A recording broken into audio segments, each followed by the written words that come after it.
High, আমি Dipanjana and welcome to my YouTube channel Dipanjana's dictionary. তোমরা সবাই কেমন আছো? আমি তো বেশ ভালোই আছি। তোমরা কেমন আছো সেটা আমাকে কমেন্টে অবশ্যই জানিও। টাইটেল আর থাম্বনেল দেখে তো বুঝেই গেছো আজকের ব্লগটা কি নিয়ে হতে চলেছে। তো বেশি কথা না বলে প্রথম থেকে তোমাদের সাথে পুরোটা শেয়ার করি। প্রতি বছর 31শে মে আমাদের মন্দিরে ভোগ আরতি হয়, তাই ভাবলাম এইবারের ব্লগটা তোমাদের সাথে প্রথম থেকে শেয়ার করা যাক। এখন যে ভিডিও ক্লিপগুলো তোমরা দেখতে পাচ্ছ সেইগুলো হচ্ছে আগের দিনে। বাড়িতে তো আগের দিন থেকে সবকিছু তোড়জোড় একদম শুরু হয়ে গেছে। তোমরা তো দেখতেই পেলে আমাদের বাড়িতে প্যান্ডেল করা শুরু হয়ে গেছে, আর কালকে যা যা রান্না হবে সেই জন্যই এই বাজারগুলো করে আনা। গ্রসারির অনেক কিছুই তো এখনো আনা হয়নি, তো ওগুলো একটু বাদে গিয়েই আনা হবে। তো আজকে সকালের ব্রেকফাস্টে ছিল লুচি আর ঘুগনি। সকালবেলায় ঘুম থেকে ওঠার আগেই তো আমি দেখি বাড়িতে পিসিরা চলে এসেছে এবং সবাই খেতেও বসে গেছে। জানো তো আমরা প্রতি বছর এই সময়টা ভীষণই মজা করে থাকি, কারণ বাড়ি ভর্তি লোক থাকে এবং খুবই মজা হয়। সব শেষে খেতে বসেছে আমাদের বাড়ির ছোট।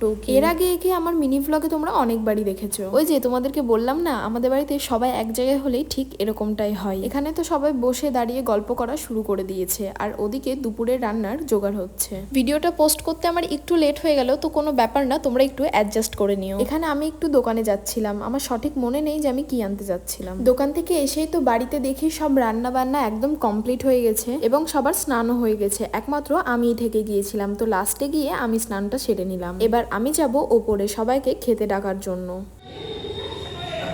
সো হ্যালো এভরিওয়ান, এখন আমি যাচ্ছি ওপরে দাদা এসেছে, তো চলো তোমাদের সাথে একটু শেয়ার করে দিই। আমার স্নান করা হয়ে গেছে।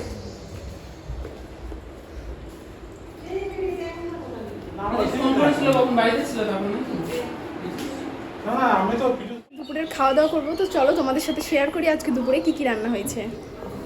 এবার তোমাদের বলে দিই আজ দুপুরে কি কি রান্না হয়েছে। তো আমাদের দুপুরে রান্না হয়েছিল বাসমতি চালের ভাত, ডাল, স্যালাড, শাক, এখানে একটা ভেন্ডি ভাজার কোনো একটা কিছু হয়েছিল, আমার সঠিক মনে নেই। এখানে ছুটি চচ্চড়ি, পনিরের তরকারি 2 রকমের। কাল যেহেতু ভোগ আরতি, তাই আজকে আমরা নিরামিষই খাচ্ছি। আমাদের তো সবার খাওয়া কমপ্লিট হয়ে গেছে, এবার বসবে পিসি, মা, সবাই। দুপুরবেলায় খাওয়া দাওয়া করে আমি বেশ একটা লম্বা ঘুম দিয়েছিলাম।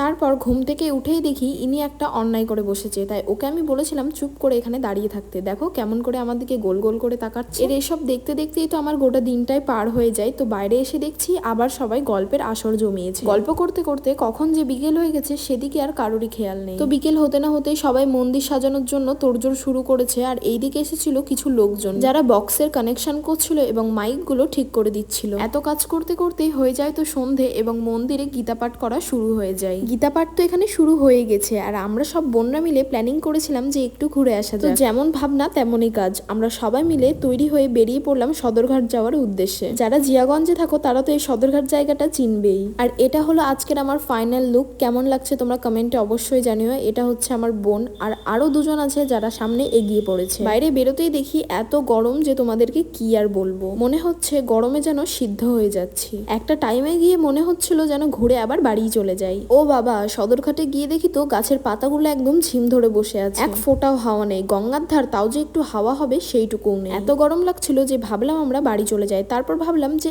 একবার যখন এসেছি কিছু না খেয়ে তো এখান থেকে যাওয়াই যাবে না, তো সবাই মিলে চাউমিন খেলাম। চাউমিন খাওয়ার টাইমে ফোনটা বের করে ভিডিও ক্লিপ নিতে না নিতে এদিকে ঘুরেই দেখি এদের এই সব এখানে শুরু হয়ে গেছে। না মানে কোনো মানে হয়? তোমরাই বলো, তোমরাও কি বোনেরা বোনেরা মিলে এইসব করো? তো কমেন্টে আমাকে অবশ্যই জানিয়ে যেও। বাড়ি ফেরার পথেই একটা বাড়িতে দেখি এত সুন্দর ফুলগুলো সুন্দরভাবে ফুটে আছে, তো আমি একটা না নিয়ে পারলামই না। আমার মতো কারা কারা এরমটা করো সেটা কমেন্টে আমাকে অবশ্যই জানিয়ে যেও। যখন আমরা সদরঘাটে যাই তখন ওরা আগে বেরিয়ে গেছিল, এইবারটা আবার উল্টো হয়েছে। আমরা এক রাস্তা দিয়ে এসছি আর ওরা গেছে আর এক রাস্তা দিয়ে। পরে বাড়ি গিয়ে জানতে পারি যে ওরা রাস্তায় নাকি আমাদের জন্য ওয়েট করছিল, আর আমরা এই রাস্তা দিয়ে বাড়িতে চলে এসেছি। রাতে বাড়িতে এসে আমি তো ডিনার করিনি, কারণ আমার পেটটা পুরো ভরে গিয়েছিল। দেখো বাড়িতে আস্তে আস্তেই এইদিকে দেখি সবকিছু তোড়জোড় একদম শুরু হয়ে গেছে। কাল যা যা রান্না হবে তার জন্য এই সবজিগুলো আজই কেটে রাখা হয়ে গেছে। এসব দেখেই তো আমি সোজা চলে গেলাম ঘুমোতে। তো গুড মর্নিং, এটা হচ্ছে পরের দিন সকালবেলায়, মানে ভোগারতির দিন সকালবেলায়। আজ তো ঘড়ির কাটায় 7:30 বাজতে না বাজতেই আমার ঘুমটা ভেঙে গিয়েছে। ঘুম থেকে উঠেই জানালা দিয়ে মুখ বাড়াতেই দেখি রান্না বান্না শুরু হয়ে গিয়েছে। সকালে হয়েছিল ঘুগনি মুড়ি, যেটা আমি খাইনি। সকালে চা বিস্কিট খেয়েই সারাদিনটা ছিলাম। ওই যে চেয়ারে যিনি বসে আছে সেটা হলো আমার বড় জেঠু, আর ঠিক তার পেছনে যে দাঁড়িয়ে আছে সেটা হলো আমার বাবা। তো সকালবেলায় ঘুম থেকে উঠে আমি ওই বাড়িতে গিয়েই দেখি কেমন রান্না বান্না তোড়জোড় শুরু হয়েছে। এনারা এদিকে সব সবজিগুলো কাটাকাটি করছেন, আর ওদিকে রান্না বান্না হচ্ছে। এইসব এদিকটা দেখার পরই আমি তো চলে গেলাম ফ্রেশ হতে। ফ্রেশ হওয়ার পর খেয়ে নিলাম 1 কাপ চা। তারপরে তো ঘরে যেতেই দেখি সবার স্নান হয়ে গেছে এবং সবাই তৈরি হতে শুরু করেছে, তাই আমিও আর বেশি দেরি করলাম না, চলে গেলাম স্নান করতে। খুব বেশি আমি ভিডিও বানাতে পারিনি, কারণ বুঝতেই পারছো বাড়িতে এত লোকজন, তার উপর ভিডিও, এটা তো একদম সম্ভব নয়। তো যতগুলো নিতে পেরেছি তোমাদের সাথে শেয়ার করলাম। সকাল থেকেই কিন্তু মন্দিরে গীতা পাঠ করা শুরু হয়ে গেছে। তারপর আমি ঘরের দিকে যেতেই দেখি এরা দুজন কেউ স্নান করেনি, এরা এখনো শুয়ে শুয়ে ফোন দেখছে। প্রত্যেকে স্নান হয়ে গেছে, এদেরকে নাকি অনেকক্ষণ আগে থেকে বলা হচ্ছিল স্নান করতে যাওয়ার কথা, এরা যায়নি, শুয়ে শুয়ে ফোন দেখছে। আমি যেই না ক্যামেরাটা বের করছি অমনি আমার দিকে গোল গোল করে তাকাচ্ছে। এবার একটু ভ্লগে ফিরে আসি। দেখতেই পাচ্ছ এখানে খিচুড়িটা হয়ে গেছে এবং পাঁচ তরকারিটা এক্ষুনি রান্না হয়েই যায়। ওই যে তোমাদেরকে আগেই বললাম সকাল থেকে গীতা পাঠ শুরু হয়ে গেছে, এবার ধীরে ধীরে সব লোকজন আসা শুরু করে দিয়েছে। গোটা পাড়ার কম বেশি প্রত্যেকটা বাড়ির নিমন্ত্রণ থাকে। আমার স্নান তো বেশ অনেকক্ষণ আগেই হয়ে গিয়েছে, এখন শুধু শাড়িটা পরা বাকি আছে। এই যে আমি এই সাদা শাড়িটা পরছি, এর সাথে একটা লাল রঙের ব্লাউজ পেয়ার করব। আমি তৈরি হয়ে বাইরে বেরাতে না বেরাতেই দেখি এদের ছবি তোলা শুরু হয়ে গিয়েছে,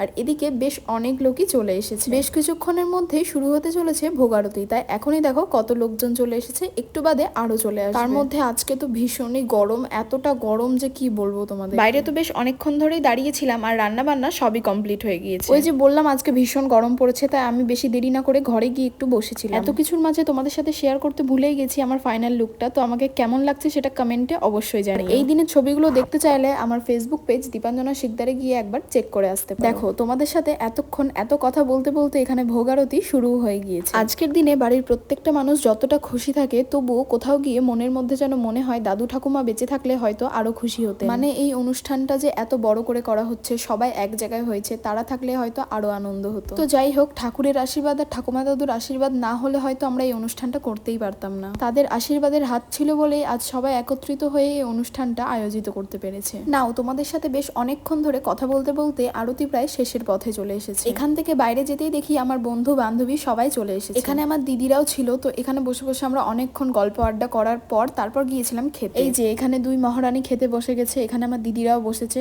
ওটা হচ্ছে আমার কাকিমণি আর এটা হচ্ছে আমার ছুটকি দিদি। আর এই সাইডের টেবিলটাতে বসেছিল আমার দিদি, এই যে এটা একটা দিদি, আর এই যে এখানে আরেকজন খেতে বসেছে, এটাও একটা দিদি। ওদের খাওয়া দাওয়া হয়ে যাওয়ার পর ওদের ওই টেবিলটাতে আমরা বসেছিলাম।